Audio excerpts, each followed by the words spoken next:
레디 고!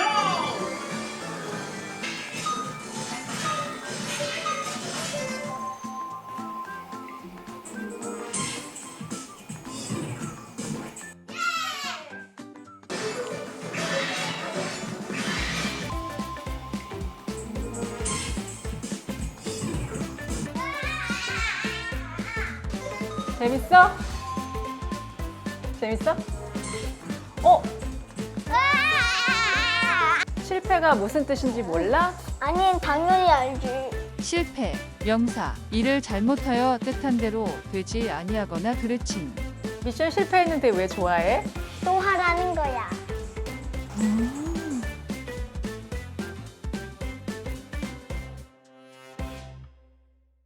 실패는 끝인 줄 알았는데 실패는 또 하라는 거야. 다시 시작하라는 그런 사인이다. 이렇게 받아들이는 것은 우리 어른들은 참 쉽지 않을 것 같아요. 우리는 딱 고정이 되어 있기 때문에. 근데 아이들은 굉장히 유연하고 좀 다른 각도의 세상을 보는 것 같아요. 우리 아이의 그 순수한 그 마음, 오늘 우리 예수님이 우리 어른들을 향해서 어린아이 같지 않으면 이렇게 말씀하셨거든요. 오늘 어린이날인데 다시 한번 우리 마음을 더 순수하게 겸손한 자리에 내려놓고 우리 하나님 말씀을 들을 때 여러분 하나님 은혜가 여러분 가운데 풍성하시기를 예수님 이름으로 축복합니다. 여러분 실패가 두려워서 아무것도 하지 못하는 사람들, 여러분 실패 100% 실패하지 않는 비결이 딱 한 가지가 있습니다. 아무것도 하지 않는 거예요. 시도하지 않으면 실패도 하지 않습니다. 이게 너무나 좀 우스꽝스러운 이야기인데 여러분 그게 두려워서 아무것도 안 하는 사람이 많아요. 그런데 여러분 세월이 가면 그때 하지 않은 일 때문에 가슴 아프게 후회하게 되는 것입니다. 뭐든지 우리 시도할 수 있습니다. 우리 영상에 나온 아이처럼 실패해도 끝이 아니라 또 시작하면 되는 것입니다. 오늘 말씀 제목이 일생을 복되게 살고 싶은가? 지금까지 우리가 녹록하지 않는 인생을 살았다 할지라도 또 우리가 시작하면 됩니다. 또다시 시작해서 일생을 복되게 살아가면 되는 것입니다. 오늘 3부에 오신 여러분들, 여러분 한 분 한 분에게 이 하나님의 은혜가 함께 하시기를 예수님 이름으로 축복합니다. 2022년 작년 통계, 그 통계로 우리나라 전국에 하루에 결혼하는 결혼 커플이 526상이라더라고요. 하루에 그만한 결혼하는 사람들이 생기는데 526상이 이제 가정을 이루고 결혼을 하는데 거기에 85% 정도가 초혼이고 나머지 15%는 재혼이라는 거예요. 그러니까 526상 중에 상당한 숫자가 재혼이라는 겁니다. 이제 결혼 이 풍습도가 많이 좀 달라진 것 같아요. 어쨌거나 여러분 결혼하는 사람 사랑 때문에 결혼하는 거예요. 너무 그 사람이 좋아서 저 사람 아니면 내 인생 못 살 것 같아. 그래서 당신 없으면 내가 못 살 것 같아요. 이래서 서로가 약속을 하고 결혼을 하는 거예요. 근데 결혼하고 몇 개월 몇 년 지나고 보면 티격태격 싸우다가 당신 없으면 못 살겠다 하던 그 사람들이 이제는 너 때문에 못 살겠다, 이런 때가 될 수가 있다는 거예요. 그 참 지혜가 필요한 것이죠.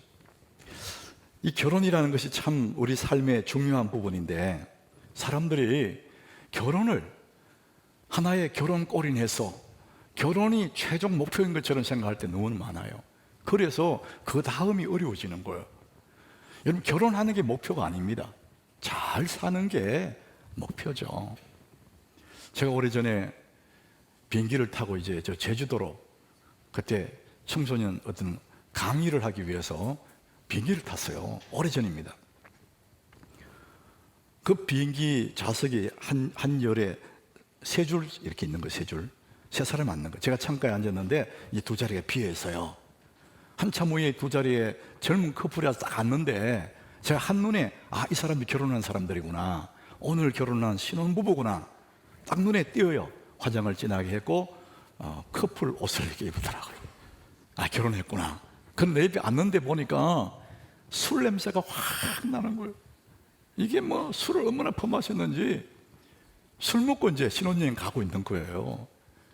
여러분, 결혼식 하면 뭐 피로연, 그래서 친구들이 모여서 막 노래 부르고 춤추고 뭐 술 마시고, 그 피로연을 그렇게 하는 거예요. 그래서 이제 결혼식 끝나고 신혼여행 가는데 벌써 술이 막 얼마나 먹었는지 막 몸을 못 가누더라고요. 그러니까 내 옆에. 그래서 제가 인사를 했어요. 그래도 아이고, 오늘 결혼했는가 보죠. 그랬더니 결혼했대요. 축하드립니다. 네. 그러고는 술이 떨어졌더라, 술이. 내 속으로 그런 생각이 드는 거예요.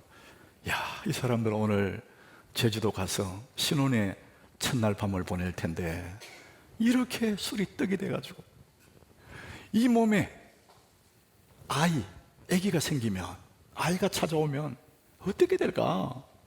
제가 이미 걱정되더라니까요. 저는 그것이 오래오래 기억되더라고요.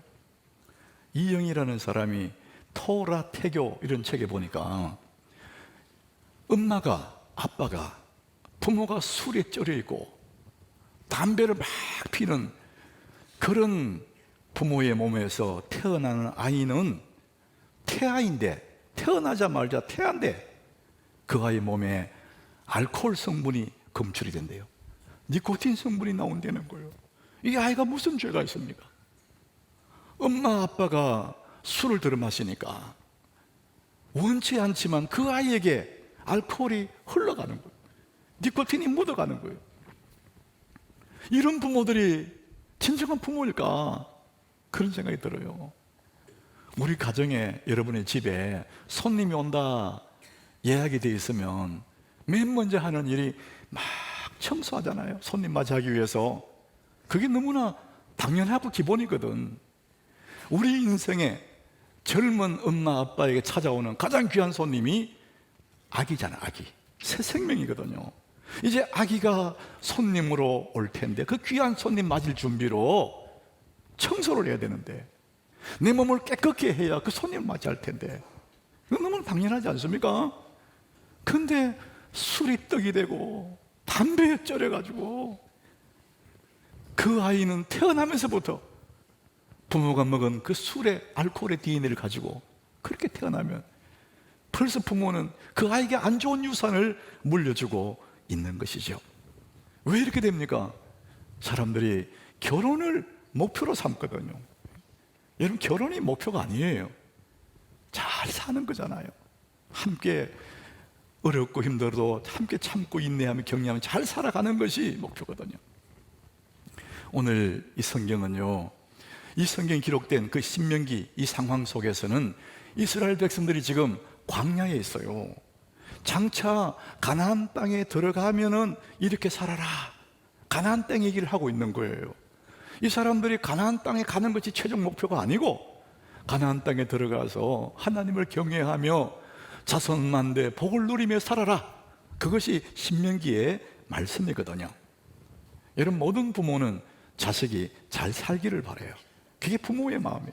하나님 마음도 똑같습니다. 이 땅에 있는 믿음의 사람들 잘 살기를 바라는 하나님 마음.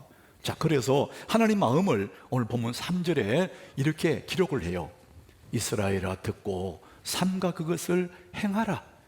그리하면 네가 복을 받고 내 조상들의 하나님 여호와께서 네게 허락하심 같이 적과 꿀이 흐르는 땅에서 네가 크게 번성하리라. 이게 하나님의 마음이라는 거예요. 한번 따라해 봅시다. 네가 복을 받고 크게 번성하리라.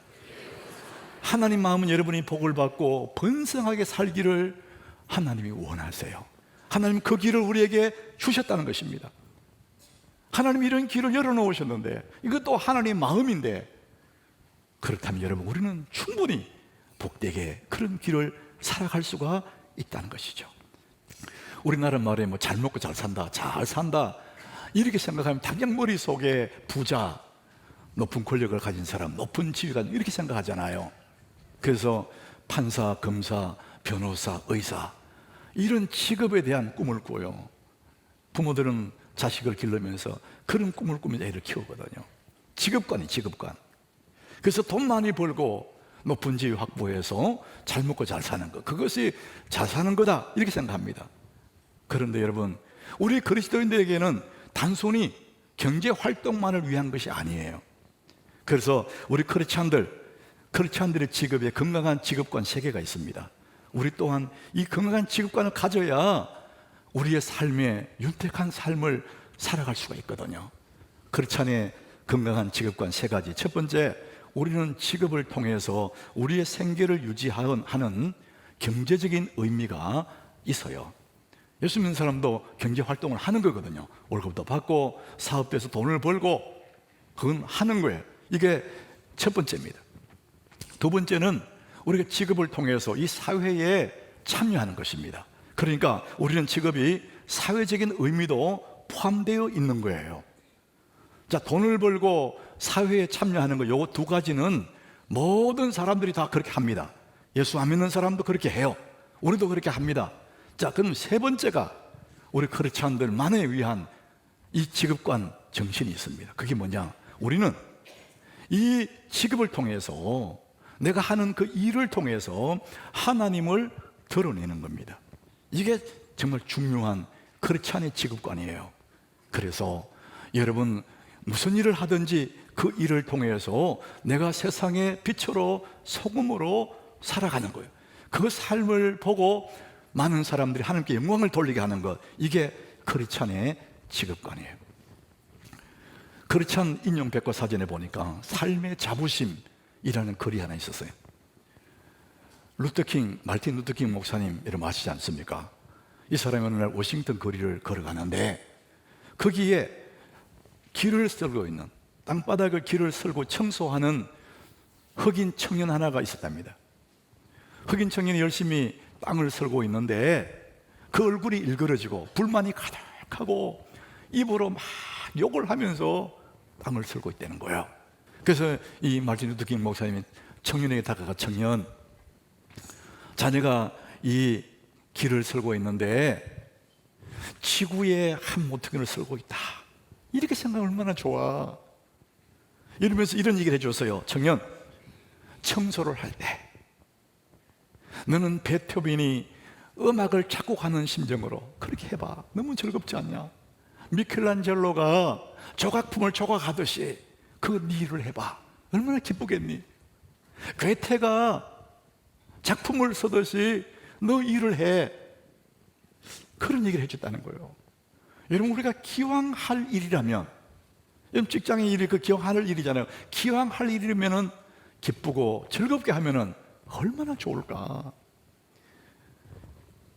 우리 하나님교회 성도 여러분, 여러분들은 다 이 땅에 부름을 받았어요. 어디에 부름 받았느냐? 직업에 부름 받았습니다. 여러분이 직장에 가서 하는 그 일, 여러분 사업장 하는 그 사업, 그것이 하나님의 일이에요. 단순히 생계수단, 잡이 아닙니다. 하나님이 거기서 부르셨어요. 콜링입니다. 그래서 여러분 그 하는 그 일이 하나님의 일이에요. 여러분 교회 와서 봉사하는 그 일만 주님의 일이 아닙니다. 여러분 하고 있는 그 모든 일들이 다 하나님의 일이에요. 그렇기 때문에 우리는 최선을 다할 수밖에 없어요. 왜? 하나님의 일이니까. 여러분 하나님의 일을 기쁘게 감사하게 하면 그게 복이 되잖아요. 잠언 22장 29절에 그 말씀합니다. 우리 같이 읽어봅니다. 네가 자기 일에 능숙한 사람을 보았느냐? 이러한 사람은 왕 앞에 설 것이요 천원자 앞에 서지 아니하리라. 네가 자기 일에 능숙한 사람, 자기 일, 여러분 저마다 하는 일이에요. 우리의 삶의 현장입니다. 여러분 삶의 터전의 그 일들입니다. 여러분이 무슨 일을 하든지 자기 일을 소중하게 여기고 하나님 일을 생각하고, 사장이 보든지 안 보든지 주님 앞에서 거기서 최선을 다하면은 하나님은 그걸 통해서 영광을 받으시고 그 사람은 존귀한 사람으로 서게 된다는 것이죠. 여러분 그 일이, 여러분의 그 일은 내가 아니면 절대 안 되는, 대체 불가능한 존재가 되는, 그것을 자기 일에 능숙한 사람이라고 그래요. 여러분 그런 사람 되기 바랍니다. 예수 믿는 사람들이 자기 일에 능숙한 사람이 되고 기쁘고 즐겁게 일을 해야지 억지로 할 수 없이 밥 먹게 살기 위해서, 그게 아니단 말이죠. 하나님은 우리를 일터에서 부르셨다는 것입니다. 우리나라에 유치원부터 대학까지 아이들을 공부시키려면은 대략 한 3억 정도 들어간다 그래요. 그럼 적은 돈이 아니잖아요. 지금은 더 많이 들지도 몰라요. 과외시키면 더 많이 들지도 몰라요. 그런데 그 3억을 아이에게 주지 않고 아이를 학교에 보내서 공부를 시킵니다. 왜? 그 소유 돈보다도 이 아이 자체가 귀하기 때문에, 이 아이가 그릇이 커지면은 그 소유는 아무것도 아니기 때문에, 그래서 아이에게 투자를 해서 아이의 자체 마음의 그릇이 커지도록 만들어 가는 것입니다. 그래서 우리는 소유보다 존재를 추구하는 사람들이에요. 왜냐하면 우리가 삶의 그릇이 커지면 모든 것을 담을 수 있기 때문에. 그래서 우리는 어떤 많은 소유보다 더욱 중요한 것은 뭐냐? 내 존재 자체, 이것이 훨씬 더 중요하다는 것이죠. 여러분이 믿음의 사람이 되고 여러분이 복 있는 사람이 되면 나머지는 아무 문제가 없다는 거예요. 신명기 18장 6절 한번 보십시오.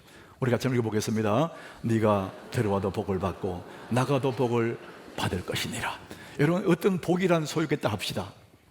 내가 복 있는 사람이 되면 네가 들어가도 복을 받고 나가도 복을 받고, 내 그릇이 되고 내가 복 있는 사람, 내 존재가 복 있는 사람이 되면은 내가 저 들판에 나가 있어도 복이 나를 쫓아온다는 거예요. 그래서 소유보다 존재가 훨씬 더 중요하다는 거예요. 그래서 성경은 우리에게 어떤 직업을 가지라 그렇게 말하지 않아요. 높은 자리 가져라, 돈을 많이 가져라 그렇게 말하지도 않습니다. 무슨 직업을 가져도 괜찮아요. 하나님은 다만 성경에서 뭐라고 하냐? 5절, 우리 오늘 5절을 같이 봅니다. 너는 마음을 다하고 뜻을 다하고 힘을 다하여 내 하나님 여호와를 사랑하라. 하나님은 우리 자신이 하나님을 사랑하는 사람이 되라는 거예요. 네가 하나님을 사랑하는 사람이 되면은 나머지 모든 것들은 문제가 안 된다. 얼마나 사랑하는데? 네 마음을 다해서 사랑해야 돼요. 네 뜻을 다해서 하나님 사랑하고 힘을 다해서 하나님을 사랑하면 나머지 것들은 문제가 안 된다. 하나님을 잘 믿어라 이렇게 말하지 않고 하나님을 사랑하라 이렇게 말합니다. 왜 여러분 사랑하라 그럽니까? 이 사랑은 믿음의 그 다음 단계입니다. 사람 믿는 거는 다 믿을 수 있어요. 예수 믿는 사람 많아요. 그런데 예수님이 사랑하는 사람은 많지 않습니다. 여러분 가정에 저 사람 우리 아빠야, 저 사람이 우리 엄마야, 내 아들이야 다 믿어요. 그러나 그 믿는 것과 사랑하는 것은 다른 차이입니다. 하나님은 그래서 사랑하라 이렇게 말씀하시는 거예요. 왜 사랑하라 했느냐? 사랑해야 행복하니까. 여러분 사랑하면 행복해지거든요. 진정으로 사랑하는 사람, 행복을 가진 사람, 그 사람은 아무것도 문제가 되지 않죠. 그래서 예수님이 부활하신 후에 갈릴리 바다에서 제 아들을 만나요. 물 한 개 피는 그 새벽에 제 아들에게 물어요. 요한의 아들 시몬아, 네가 나를 사랑하느냐? 사랑을 물어요. 네가 나를 잘 믿니? 이렇게 묻는 게 아니고 네가 나를 사랑하느냐? 이렇게 물어요. 베드로가 대답하죠. 주님, 그러하이다. 내가 주님을 사랑하는 줄 주께서 아십니다. 이 사랑의 고백을 한 아름다운 갈릴리 바다의 고백입니다. 사랑을 얘기하는 거예요. 몇 년 전에 우리 교우들이 성지순례 갔었습니다. 추석에 갔는데 갈릴리 바닷가에서 이틀 밤을 거기서 머무는데 추석이니까 달이 얼마나 환해요. 환한 달빛이 있더라고요. 저는 일찌감치 방에 들어가서 자려고 누웠는데 창밖에 달이 환한 거예요. 그 갈릴리 바다 물결이 철썩철썩 소리가 들리고 시간이 좀 흐르고 밤이 약간 깊어갈 때쯤에 찬양 소리가 들리더라고요. 갈릴리 바닷가에서 주님은 시몬에게 물으셨네. 제가 누워있다가 일어나서 창밖을 쫙 내다보니까 저 밑에 바닷가에 거기에 우리 교인들이 이렇게 둘러 앉아가지고 사랑하는 시몬아 넌 날 사랑하느냐 오 주님 당신만이 아십니다. 이 찬양을 계속 부르려고요. 밤이 깊어간데 계속 부르더라. 아마 그때 그곳에 있던 그 사람들 고백의 현장에 바닷가에서 불렀던 그 사랑의 고백이 일생 동안 아마 계속 가슴에 사무치지 않을까 그런 생각이 들어져요. 하나님은 네 마음을 다하고 뜻을 다하고 힘을 다해 주의 하나님을 사랑하라 그럽니다. 왜? 사랑하면 너무나 행복하니까. 이런 철부지 아이들이 태어나서 엄마 사랑 아빠 사랑 받을 때는 그런 행복을 잘 몰라요. 근데 그 아이가 사춘기가 돼가지고 10대 사춘기가 돼서 누군가를 좋아하기 시작해요. 누군가를 사랑하기 시작한단 말이죠. 뭐 그건 사랑이라 말하기는 그렇지만 한 사람을 좋아하기 사랑하기 시작하면은 그 아이의 하늘은 한없이 맑아요. 가슴에는 북소리가 둥둥둥 들립니다. 매일처럼 세상은 아름다워요. 여러분, 한 사람을 사랑하는데 이렇게 행복해요. 사랑하는 여러분, 하나님을 사랑하시기 바랍니다. 그러면 여러분이 진짜 행복한 사람이 되는 거예요. 그래서 우리가 하나님이 사랑하는 것을 내 가슴에 새기래요. 너 마음에 새기고 새기래요. 그리고는 그걸로 끝나는 것이 아니고 너 자녀에게도 가르쳐 주라, 그렇게 말합니다. 7절, 오늘 본문 7절입니다. 우리 같이 읽어보겠습니다. 내 자녀에게 부지런히 가르치며 집에 앉았을 때든지 길을 갈 때든지 누워있을 때든지 일어날 때든지 이 말씀을 강론할 것이며 네가 사랑하는 것에 끝나지 말고 너 자녀에게 부지런히 가르치래요. 열심히 여호와 하나님을 사랑하는 법을 가르치라는 거예요. 그러면 그 아이는 평생 행복하게 복된 길로 가게 된다, 이런 말입니다. 미국 아동교육 전문가인 폴 마이어라는 사람은 우리 아이들이 자랄 때 6세쯤 되면은 그 아이의 인격의 85%가 형성이 된답니다. 그러니까 어릴 적에 그때의 우리를 가르쳐야 된다는 것이죠. 그래서 유대인들은 13세가 되면 성인식 안 됩니다. 13살이 되면은 이제 어른으로 취급하고, 그래서 13살 되기 전에 부모들은 중요한 것들을 다 가르친다는 거예요. 인생 평생에 기억해야 할 것들을 13세가 되기 전에 다 가르친다, 그런 말을 합니다. 잠언 22장 6절에 그 말씀합니다. 우리 같이 봅니다. 마땅히 행할 길을 아이에게 가르치라. 그러면 늙어도 그것을 떠나지 아니하리라. 마땅히 행할 길, 이것은 재밌는 일이 아닙니다. 힘들어도 해야 될 일을 말합니다. 하고 싶은 일만 하는 게 아이거든요. 먹고 싶은 건 먹고 하고 싶은 거 하고, 그건 아이입니다. 그러나 성숙한 사람은 마땅히 할 일을 하는 거예요. 그러면 그 아이는 일생 동안 그 길을 걸어가게 된다, 이런 말을 하는 것이죠. 어른인데 하고 싶은 거 하는 사람 아직도 어린아이입니다. 여러분, 성숙한 그리스도인 되시기를 축복합니다. 주일날, 금요일날 이런저런 바쁜 일이 있고 피곤하다 할지라도 마땅히 해야 할 일을 하는 거예요. 그게 성숙한 사람의 모습, 그것이 어른이라는 것이죠. 하나님을 사랑하는 일은 마땅히 해야 될 일이다. 그래서 마땅히 할 일을 아이에게 가르치랍니다. 그 가르친다는 그 의미가 훈련시키는 거예요. 지식을 전수하는 것이 아니고 인포메이션을 나눠주는 것이 아니라 애들을 훈련시키는 겁니다. 계속 반복해서 몸에 배이도록 어린아이에게 마땅히 할 일을 가르치라, 신앙의 유산을 물려주라, 이런 얘기입니다. 자, 그래서 우리는 어떤 소유보다도 우리 존재 자체가 너무나 귀하고 우리 존재 자체가 큰 그릇이 되면은 그냥 복을 누리게 되는 것이죠. 자, 그런데 복 있는 사람은 복 있는 사람의 삶이 있습니다. 존재 자체가 복 있는 사람인데 그 사람은 복 있는 삶이 있다는 것이죠. 5절, 우리 다시 5절 같이 한번 읽어보겠습니다. 너는 마음을 다하고 뜻을 다하고 힘을 다하여 내 하나님 여호와를 사랑하라. 너무 우리에게 중요하다는 거죠. 그래서 반복하는 거예요. 하나님을 사랑하는 거, 마음 다해 사랑하는 거, 근성으로 말고 마음을 다해 하나님 사랑하는 거 너무나 중요하고, 뜻을 다해 힘을 다해서 하나님을 사랑하는 것 너무나 중요하다. 여러분, 저절로 사랑된다면 뭐 이렇게 힘을 다하라 그러겠어요? 우리가 힘을 다해야만이 사랑할 수 있다는 것이죠. 자, 여러분, 이것이 계속 이것이 복된 길을 걸어갈 사람들의 삶인데, 하나님 사랑한다는 너무 막연하지 않습니까? 어떻게 하나님 사랑하라는 거예요? 오늘 우리 구체적으로 한번 적용해 보겠습니다. 하나님 사랑하는 걸 어떻게 하는 거냐, 이거죠. 우리 교우들에게 제가 자주 반복해서 여러분에게 알려드릴 말씀이 있어요. 하나님, 우리가 복되게 살게 하기 위해서, 이 땅에서 하나님의 은혜를 누리며 살게 하기 위해서 세 가지의 선물을 줬다 그랬어요. 첫 번째가 성경이에요. 두 번째가 교회입니다. 세 번째가 목사님입니다. 여러분, 성경을 살아간다, 그것이 구체적으로 하나님을 사랑하는 거예요. 힘써서 마음을 다해서 뜻을 다해서 하나님을 사랑하게 하는 비결이 뭐냐? 성경을 사랑하게 하는 것입니다.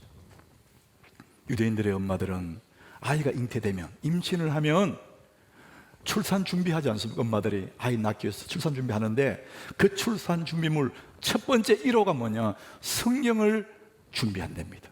아이를 위한 성경을 준비해. 아이는 아직도 내 속에, 태 속에 있는데 엄마는 그때부터 아이를 위해 성경을 읽기 시작합니다. 그러면 태 속에 있는 그 아이가 엄마가 읽는 성경 소리에 반응을 한대요. 그리고 아이가 태어나면 아직도 눈도 못 뜨고 입만 오물오물한 그 아이 귀에 대고 엄마는 성경을 계속해서 읽어준답니다. 그럼 그 아이는 영혼 속으로 엄마의 음성을 계속 듣는 거예요. 말씀을 듣는 거죠. 아이가 자라서 성경을 읽을 때쯤 되면은 엄마는 손때 묻은 그 성경을 그 아이에게 주는 거예요. 아이는 엄마에게 유산으로 받아 엄마의 향취가 묻어있는 그 성경을 읽으면서 일생을 살아가게 된다는 겁니다. 그래서 그 아이는 일생 동안 성경을 사랑함으로 복된 길을 가고 있다는 것이죠. 여러분, 시편 119장 105절에 우리 같이 읽어보겠습니다. 주의 말씀은 내 발의 등이요 내 길의 빛이니이다. 하나님 말씀이 이 어두운 세상에 빛이 되고 등이 되고 우리 삶을 인도해가는 하나님의 말씀이 있다는 것이죠. 자, 두 번째는 이 아이를 하나님을 사랑한다는 구체적인 뭐냐면 교회를 사랑하게 하는 것이죠. 저는 이 교회 사랑, 이것을 생각할 때마다 난 다윗을 생각하게 돼요. 여러분, 구약의 대표적인 인물이 있다면 다윗이지 않습니까? 그가 한 번 실수한 그 외에는 일생 동안 주님을 의지했거든요. 다윗은 정말 하나님의 은혜를 입은 사람, 복받은 사람이거든. 그는 양치기에 불과한 사람인데 한 나라의 왕이 됐거든요. 하나님 왜 다윗을 그렇게 좋아하셨을까? 이유가 있어요. 다윗은 너무너무 성전을 사랑했었어요. 시편 27장 4절입니다. 다윗의 일생 동안 소원은 한 가지밖에 없었대요. 내가 여호와께 바라는 한 가지 일, 그것만 구하겠다. 자기 평생 소원은 한 가지. 내가 내 평생에 여호와의 집에 살면서 그냥 왔다 갔다 하는 집에 그냥 살고 싶대. 여호와의 아름다움을 바라보며 그의 성전을 사모하는 것, 이게 다윗의 소원이었다는 것. 다윗 시대는 성전이 없었어요. 회막밖에 없었어요. 그런데 다윗은 성전을 지어서 그곳에 살면서 하나님의 아름다움을 노래하는 것, 그것이 자기 평생 소원이 있다는 거예요. 하나님의 성전을 사랑하는 다윗을 하나님 너무나 좋아하시는 거예요. 사랑하는 여러분, 우리 자신들도 우리의 자녀들도 주의 몸된 교회를 사모하는 사람으로 여러분 키우시기 바랍니다. 하나님의 사랑, 구체적으로 교회를 사랑하는 것입니다. 지난 금요일 날 어린이날이잖아요. 연휴가 시작되는 첫날이에요. 얼마나 많은 사람 놀러 갑니까? 그리고 그날 저녁에 비가 내렸어요. 연휴 첫날이다, 비 온다. 이 얘기는 뭡니까? 아이들이 교회 오기 쉽지 않다는 거예요. 젊은 엄마 아빠가 교회 오는 거 안 쉽다는 얘기거든요. 그런데 그날 밤에 아이들이 얼마나 많이 왔는지, 이 강단에 나는 올려서 아이들 눈앞에 설교를 하는데 다 못 올라오겠더라고. 꼬맹이들은 올라왔는데도 이 앞쪽이 다 애들이 했어요. 그날 간식으로 이 막대기 달린 달고나를 줄 거야. 달고나. 그날 오신 분들 알잖아요. 달고나. 어떤 꼬맹이 하나는 달고나 입에 물고 기도 받으러 이러고 입에 물고. 얼마나 이뻐요. 제 개 기도지고 얼굴도 막 만져보고 그랬어요.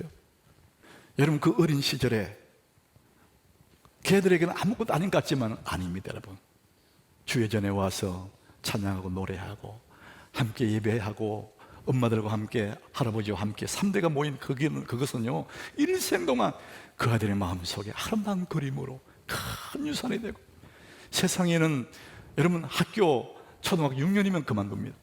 그렇게 가려고 했던 대학도 4년이면 떠나요. 여러분 직장도 때가 되면 다 떠납니다. 그러나 태어나서 죽을 때까지 주님 오실 그때까지 머무는 곳은 교회입니다. 여러분 자녀들 주의 몸뚱이를 사랑하고 주의 교회에 뿌리 내린 거린 아이들이 되기를 주의 이름으로 축복합니다. 교회를 사랑하는 것이 주님 사랑하는 것입니다. 세 번째, 여러분 목회자를 존중하는 것입니다. 교회는 영적 지도자가 있거든요. 여러분 목회자를 사랑하고 존중하는 아이가 교회를 떠나는 법이 없습니다. 때로는 인간의 약함 때문에 시험 들 수 있겠지만 부모의 역할이 그겁니다. 그 아이들이 귀에 대고 교회를 사랑하게 만들고 목회자를 존중하게 만들어두면 그 아이는 영원히 교회에서 떠날 수가 없죠. 일생 동안 복된 삶을 살아갈 수가 있습니다.